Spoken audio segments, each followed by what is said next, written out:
Lastly, as a part of the principal's report, we have the fall athletic summary.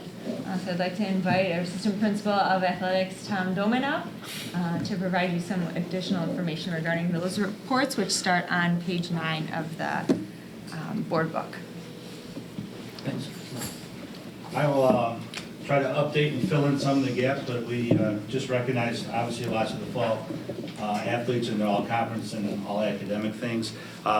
So again, in the fall, some of the things that will add to the report that you gave pretty good. I think we might have to come up here and help me next time. The volleyball team had a winning record this year, 19-16, 8-4 in conference, second place. They didn't go as far this year in the state playoffs, and that was a disappointment, but they had an overall successful year on records.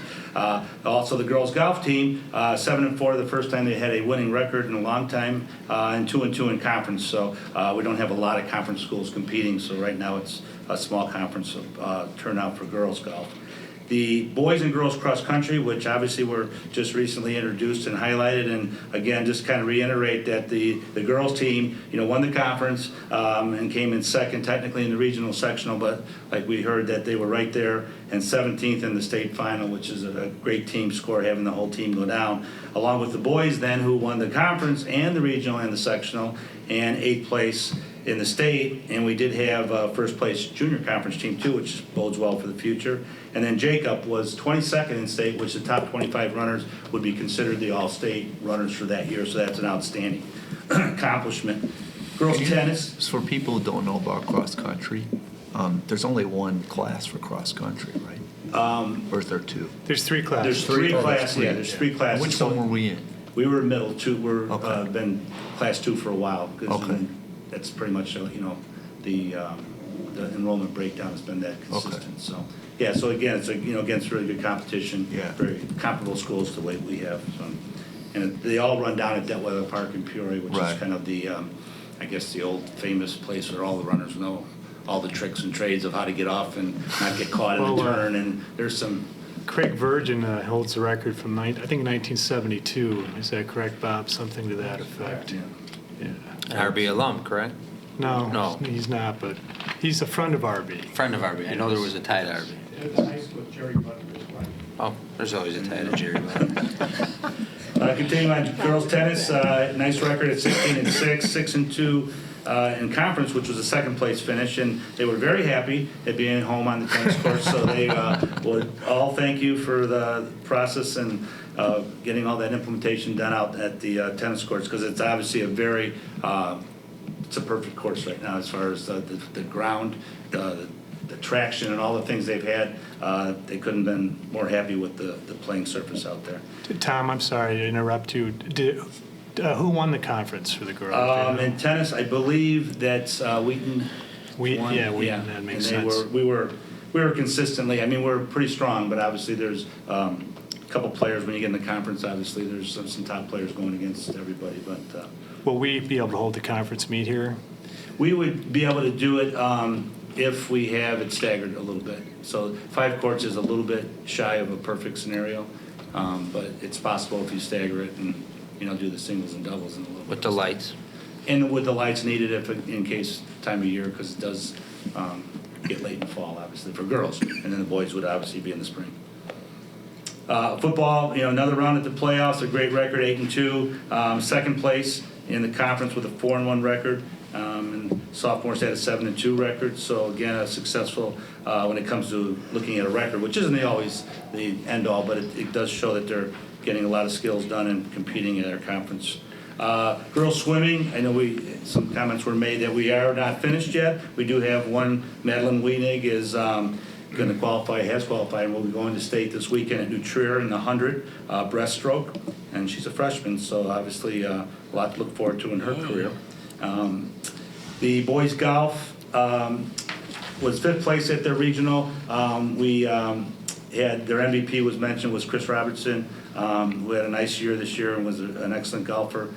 In boys soccer, it was a 3rd place finish in conference, and the sophomores were 13-6. So again, a lower level success rate there for wins and losses. So again, looking forward to that. Going into kind of the comparison with the numbers, Our participation numbers this year in the fall were up slightly, I'd say a decent amount, 29 total students, which if you look down at the breakdowns, cross countries and girls swimming and boys soccer saw the biggest bumps. We had significant bumps of like 8, 9, or 12 or 15 kids. So that's a big bump when it comes to those sports. Every fall team competed at all the levels that we offer and we play against in our conference. Except girls golf was still at one level. We've only had a level competing for a few years.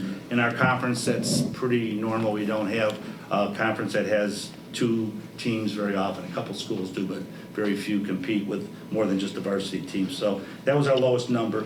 And then in the participation, like I said, overall, 405 students in the fall, which if you look at last year, obviously it's up on 29 kids or so, but the 6-year average is about right on 6-year average. So if you look over long term, it goes up and down. Obviously it fluctuates, but it's pretty much what the average has been or around the max. We can obviously always take more cross-country kids at any time. It doesn't really change the dynamics of the sport, where the volleyball and some of the other things, you don't have room for an unlimited amount. So I think in the sports like football and soccer, where the numbers are higher and there's more levels and more student involvement, we're pretty solid with those, especially soccer has been increasing. Football is a little bit of an up and down flow for all schools these days with the concern with health-related things, but our numbers were good. We did participate in all 3 levels, so that's looking forward.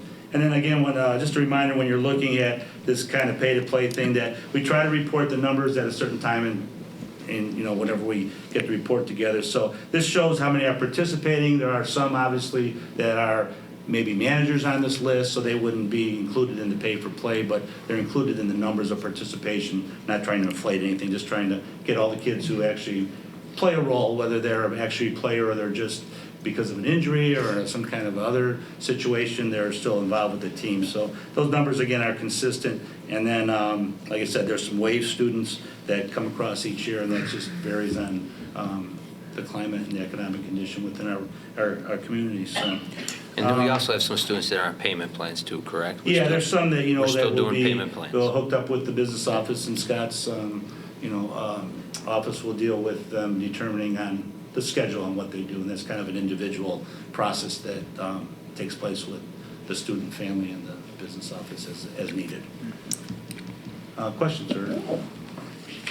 Any questions to the right? Nope. Left? Of Tom, or that's the end of your report, right? Or Kristen? Good job, Tom. Thanks, Tom. Board appreciates your service. Problem.